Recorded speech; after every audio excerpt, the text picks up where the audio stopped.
এখানে আমি ডিম ভুনা করব, সেজন্য প্রথমে আমি ডিমটা সিদ্ধ দিয়ে নিচ্ছি। আর উস্তে দিয়ে মাছ দিয়ে চচ্চড়ি করব, সেজন্য উস্তে কেটে নেব, আলু আর উস্তে। আর আমি ডিমের মধ্যে টমেটো দেবো, সেজন্য টমেটোটাও নিয়ে নিয়েছি। আর এখানে আমি উস্তে, পেঁয়াজ, কাঁচামরিচ, আলু কেটে নিয়েছি। এখানে ডিমটাও আমার সিদ্ধ হয়ে গেছে, ছুলে নিয়েছি।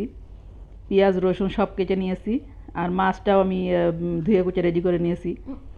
তো প্রথমে আমি উস্তেটা চচ্চড়ি করব, সেজন্য আমি মাছটা ভেজে নিব।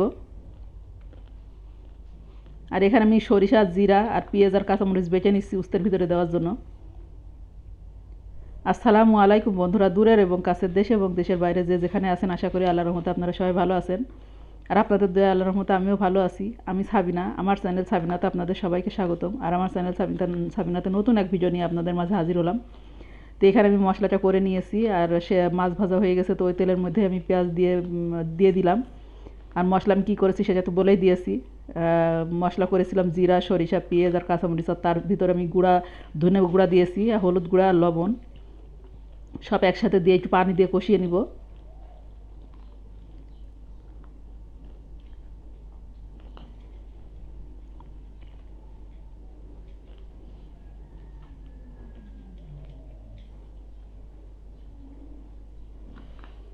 আর কষানো হয়ে গেছে, তো আমি তরকারি উস্তেটা দিয়ে দিলাম, দিয়ে আমি কষিয়ে নেব ভালো করে।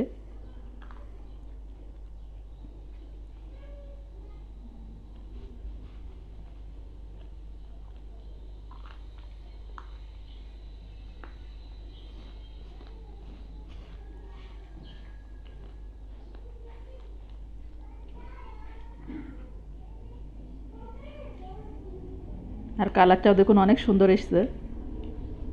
আর খেতেও মশলা অনেক মজা হয়েছে। আপনারা চাইলে এই টিপসটা ফলো করে এইভাবে করে খেয়ে দেখতে পারেন। উস্তে যারা খান না তারাও খেয়ে খেয়ে মানে খাবেন, এতটাই মজা হয়। যারা উস্তে কোনোদিনও খাননি তারাও একবার খেলে এটা খেতে চাইবেন বারবার। আর উস্তে তো তিতা জিনিস, আর এমনিতে সবুজ জিনিস, আর তারপরে তিতা জিনিস, এটা তো অনেক রকমের, শরীরের পক্ষে অনেক রকমের উপকারী জিনিস।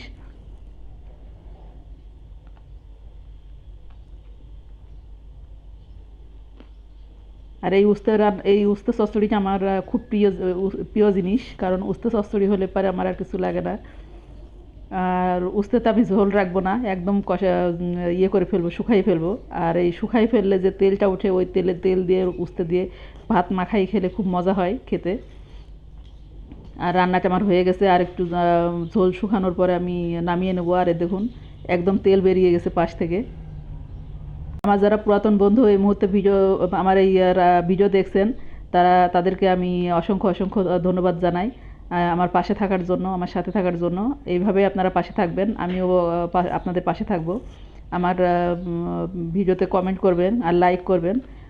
আর যারা নতুন বন্ধু এই মুহূর্তে ভিডিও দেখছেন, এখন পর্যন্ত সাবস্ক্রাইব করেননি, আমার ভিডিওর কোনো অংশ যদি আপনাদের কাছে ভালো লেগে থাকে, তাহলে আমার চ্যানেলটাকে সাবস্ক্রাইব করবেন, কমেন্ট করবেন, লাইক করবেন। আর পাশে থাকা বেল আইকনটা প্রেস করে দিবেন, যেন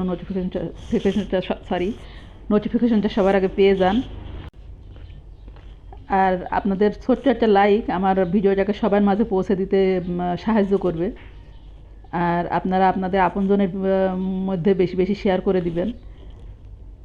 আর আমার ডিম ভুনার মশলাটা আমি যেভাবে কষালাম, আমি মশলা এখানে করেছিলাম জিরা, আদা, রসুন, এলাচ ফল আর পেঁয়াজ, শুকনো মরিচ সব কিছু একসাথে বেটে দিয়েছিলাম। আর তার সাথে ধনে গুঁড়া, হলুদ আর লবণ দিয়েছিলাম। পরে আমি একটু গুঁড়া মশলা দিয়েছি, আর তারপরে টমেটো দিয়েছি, দিয়ে দেখুন কষানো হয়ে গেছে। আর এইভাবে ডিম ভুনা করে খেলে মাশাআল্লাহ অনেক মজা হয় খেতে। তো ভিডিওটা আমি বেশি বড় করব না। আপনারা ভালো থাকবেন, সুস্থ থাকবেন। আর আগামীকাল দেখা হবে নতুন এক ভিডিও নিয়ে। আমার জন্য বেশি বেশি দোয়া করবেন।